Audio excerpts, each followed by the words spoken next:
अस्सलाम वालेकुम। SM news के साथ मैं हूं इश्तियाक अली। खबरों का सिलसिला बढ़ाते हुए खबर शामिल करते हैं ननकाना साहब से।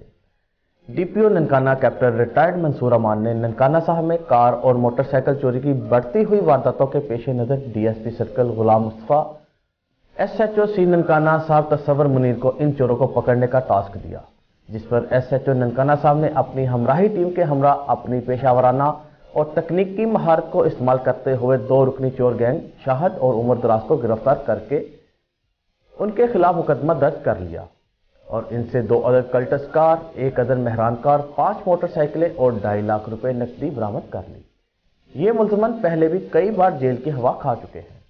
आरपीओ शेखपुरा मिर्जा फारान बेग ने पुलिस टीम को शाबाश दी और डीपीओ ननकाना साहब कैप्टन रिटायर्ड मंसूर अमान ने एसएचओ और थाना सिटी ननकाना साहब तस्वर मुनीर और उनकी टीम को नकद इनाम और तारीफी सर्टिफिकेट्स देने का ऐलान किया।